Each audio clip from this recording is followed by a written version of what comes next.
The Book of Judges. Now after the death of Joshua, it came to pass that the children of Israel asked the Lord, saying, Who shall be first to go up for us against the Canaanites to fight against them? And the Lord said, Judah shall go up.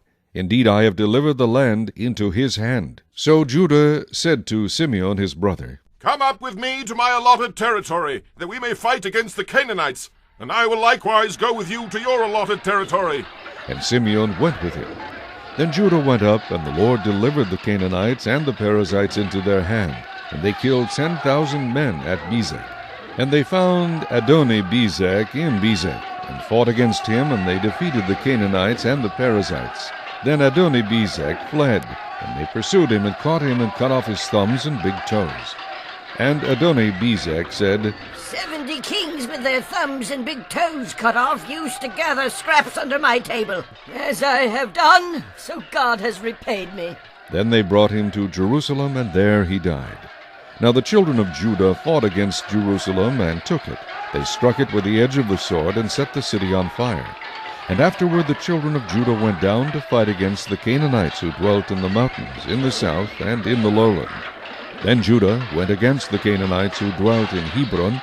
Now the name of Hebron was formerly Kirjath Arba, and they killed Shishai, Ahiman, and Talmai. From there they went against the inhabitants of Debir. The name of Debir was formerly Kirjath-Sepher. Then Caleb said, Whoever attacks Kirjath-Sepher and takes it, to him I will give my daughter Aksah as wife. And Othniel the son of Kenaz, Caleb's younger brother, took it. So he gave him his daughter Aksah as wife. Now it happened when she came to him that she urged him to ask her father for a field. And she dismounted from her donkey, and Caleb said to her, What do you wish? So she said to him, Give me a blessing. Since you have given me land in the south, give me also springs of water. And Caleb gave her the upper springs and the lower springs. Now the children of the Kenite, Moses' father-in-law, went up from the city of palms with the children of Judah into the wilderness of Judah, which lies in the south near Arad.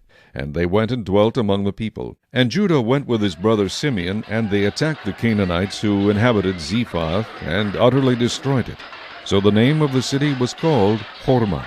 Also Judah took Gaza with its territory, Ashkelon with its territory, and Ekron with its territory. So the Lord was with Judah, and they drove out the mountaineers, but they could not drive out the inhabitants of the lowland, because they had chariots of iron. And they gave Hebron to Caleb, as Moses had said. Then he expelled from there the 3 sons of Anak. But the children of Benjamin did not drive out the Jebusites who inhabited Jerusalem. So the Jebusites dwell with the children of Benjamin in Jerusalem to this day. And the house of Joseph also went up against Bethel, and the Lord was with them. So the house of Joseph sent men to spy out Bethel. The name of the city was formerly Luz.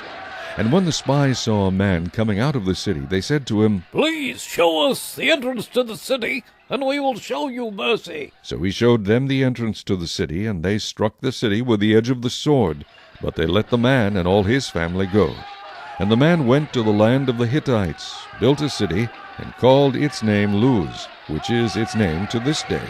However, Manasseh did not drive out the inhabitants of Beth-shean and its villages, or Teanath and its villages, or the inhabitants of Dor and its villages, or the inhabitants of Ibleam and its villages, or the inhabitants of Megiddo and its villages, for the Canaanites were determined to dwell in that land.